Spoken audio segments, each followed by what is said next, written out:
Mutafukaz, spelled as it is written. I've had high hopes for this film, given that it was co-produced by Ankama Studios, and as you might know by now, I am a big fan of what they make, usually. They are responsible for the Wakfu and Dofus franchises. Just last year, in 2017, they released their first big cinematic debut, Dofus Book 1, Lilith, to be specific. And I liked it. I was a long-time fan of the show and the series, the meta-series I should say, so naturally I enjoyed that film both as a fan and as an animation scholar. So naturally I was quite excited to see the new film that they had a hand in, Mutafukaz. Again, it is pronounced as it is written. Now this was quite an ambitious venture in that regard. It was co-made with Studio 4C, which is a renowned Japanimation studio. It was co-directed by Shojiro Nishimi and a guy named Ran. And I'll get to that. I'll get to it right now, in fact, because it is imperative to cover our bases in order for me to properly convey to you how terrible, disappointing, how much of a unmitigated, burning failure this film ultimately turned out to be, disappointingly. And again, I bring you this name, Ran. Apparently, judging by what the booklet says here, this film was an adaptation of a comic book series. A comic book series written by a person with the pseudonym of Ran. So this is an animated adaptation of a comic book series, and the creator of the series is also the director. This is Akira. No, really, this film wants to be Akira so bad. And it legitimately feels like Akira in the worst possible sense, because if you recall, Katsuhiro Otoro's legendary film based off his own comic book series, or manga, if you will, suffered for quite a few problems, in so much to say that it was an amalgamation, quite a crude, disastrous amalgamation of several years' worth of comic book issues smashed together in a completely incoherent, inconsistent, somewhat pretentious mess of a film whose only saving grace was that it looked really good. It looked so good that it wowed audiences worldwide, so much so that everybody collectively looked past its now decisively obvious mistakes and misgivings, and they hailed it high as a masterpiece. And it is fairly obvious to me that this Ran person was highly inspired by Akira to make his own series and then his film based off his own series. And I'm not just saying that because ... I actually have firm proof in the text of the film itself. There is a character, a scientist character in the diegesis, that's straight up the same scientist character from Akira, basically in the same role as well. It's not subtle, it's not even trying to pretend it's something else, it wants to be Akira, oh so bad. Or at least a parody of Akira, but I'll get to that later. So that should help you understand why this film is a complete disaster, because much like Akira, is a crude amalgamation of several issues worth of comic book, or at least I'm assuming that's the case, all crammed together into a 90 minutes long film. There is so much meat to put on the grill, and there is barely any time at all to establish the most fundamental, the most basics of plot points or even characters. The aforementioned scientist character, he is vital, he is pivotal, fundamental for the resolution of the conflict.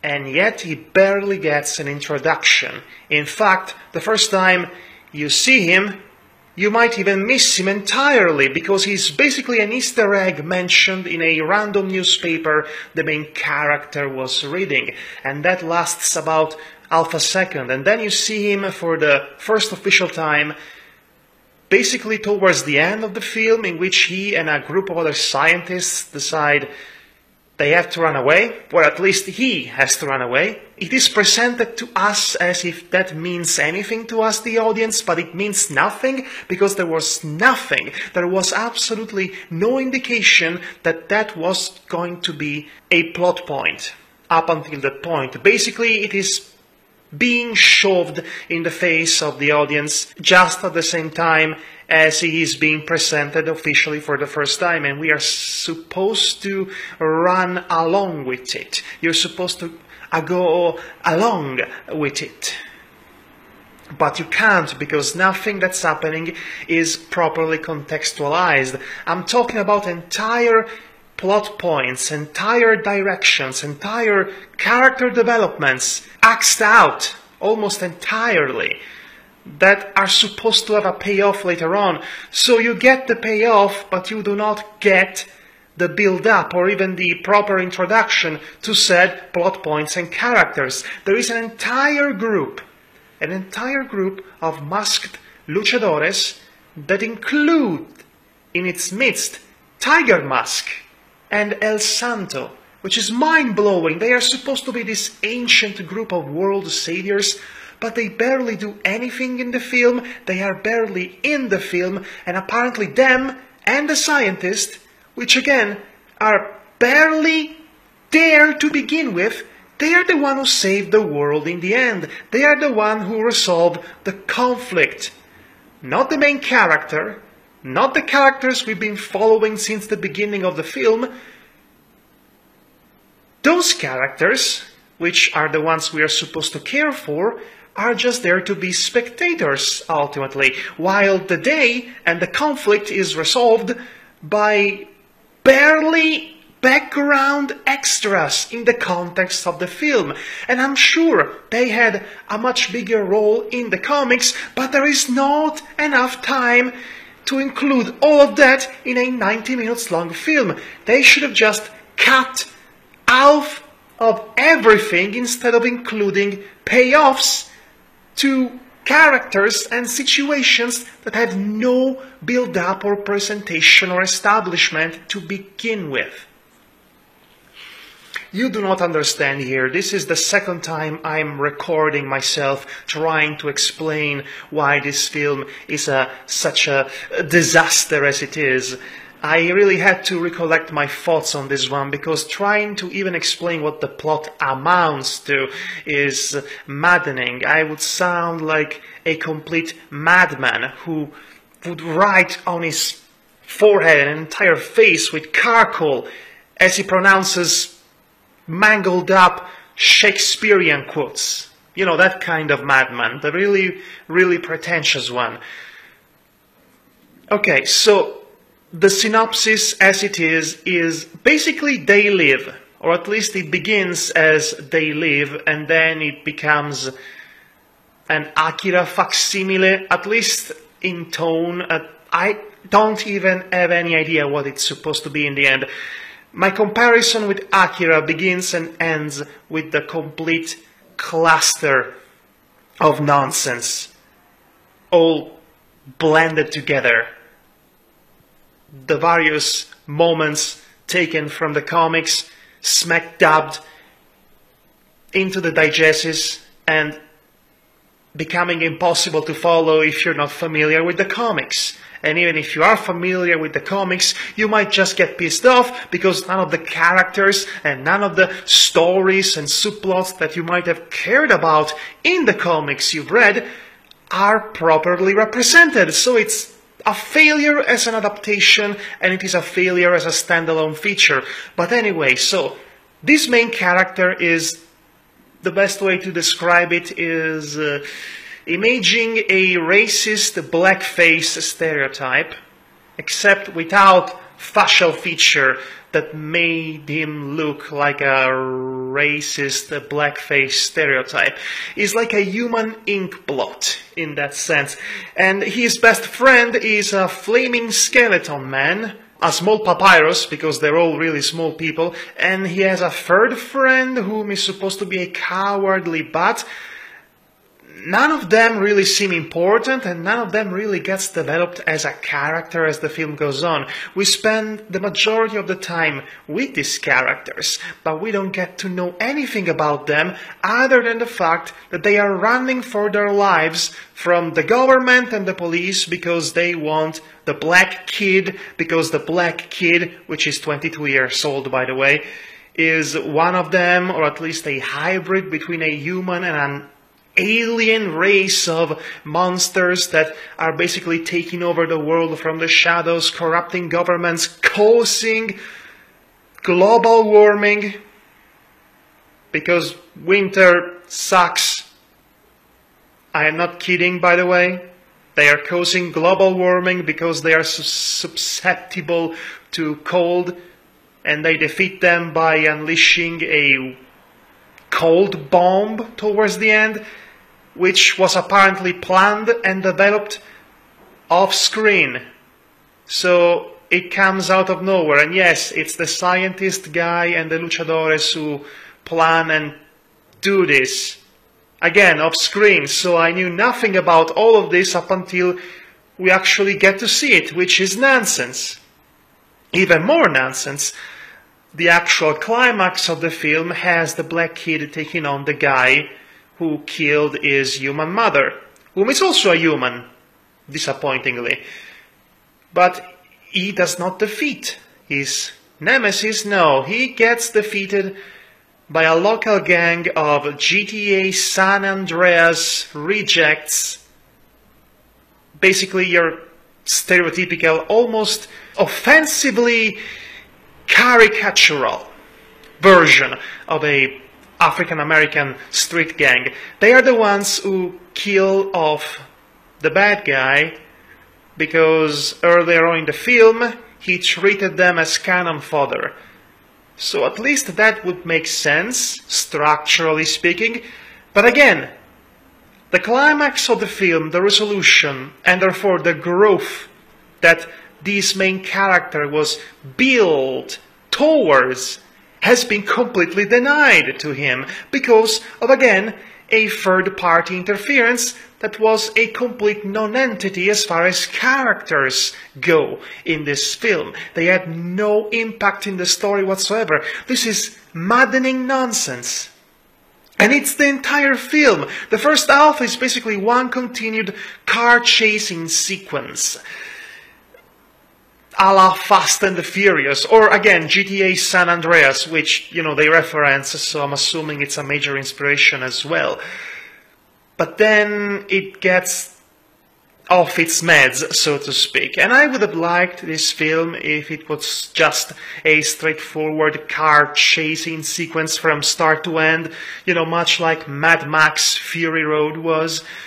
But ultimately, this film doesn't really amount to much, not just in terms of a narrative, which is barely there, if not completely in existence, not just because of the structure, which has just left this world earlier on, but also as a matter of theming. The theming is completely bungled up, because what this film does, it just shoves down your throat the most one-note, pretentious exposition dumps and monologues telling you this is a commentary about this, and this is a commentary about that. I mean, the government, and capitalism, and global warming, and social stratification. Commentary! Look how important this film is. Again, it doesn't amount to anything at all. It's completely empty and vapid, and much like this entire film, it has no context, it has no establishing of anything. It's a unmitigated, unredeemable disaster in that sense.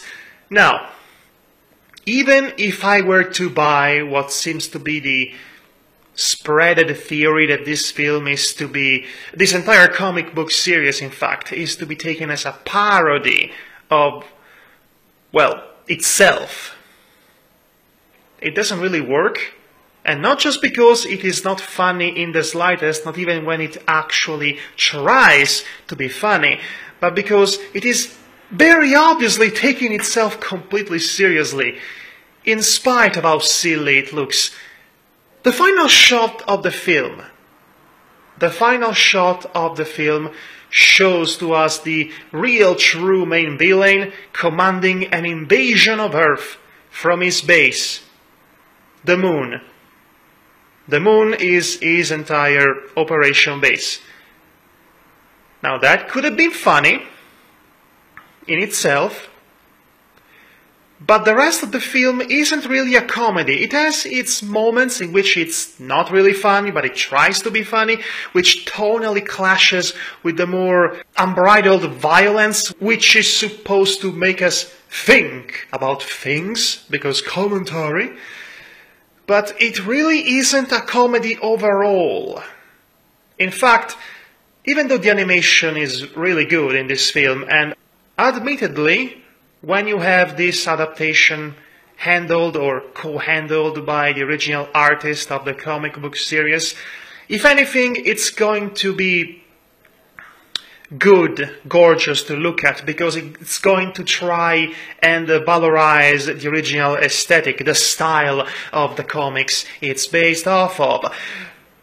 But let me tell you, the novelty wears off pretty quickly. It's not the new Akira in that sense. It doesn't even come close to be the new Akira. You see, as flawed and idiotic as Akira was, the film that is Akira, for the reasons that now we can all acknowledge are legitimate reasons of criticism, at least when it came out there was nothing else that looked quite like it, and it awed audiences worldwide for that reason. But as good looking as Mutafukaz is, and as well animated as it is, I mean, it's not the first film to look like this. It's not the first film to have a savvy implementation of traditional animation and smooth CGI. It's not the first film to look like, say, the original Akira and Dofu's Book 1 Lilith, which just came out the year prior. Again, it looks nice, but it cannot possibly carry 90 minutes of this mess alone. It cannot. It lacks character, it lacks substance, it lacks personality, it lacks pretty much everything. Again, aside from a gorgeous animation, and in that sense the animation is full of personality, but not the actual characters in it. Oh, also, this is something that gets me quite a bit. It says here that this Ran person, oh, real name by the way, Guillaume Renaud, is apparently a master of street culture. Yes, apparently this film is defined by being very much, into that street culture. Let me remind you about the aforementioned very racist-looking gang of black thugs, whom their leader, by the way, is an incredibly fat Albert type that likes to quote Shakespeare. Street culture there, grounded in reality, relatable.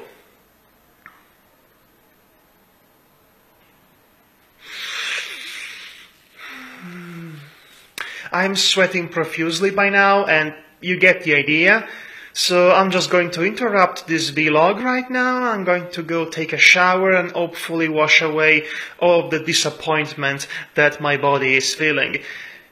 This is not the best way to begin a film festival, let me tell you. Hopefully it will get better. Again, Mutafukaz. Spelled as it is written. It's not good. And it's not the next Akira. Not even close.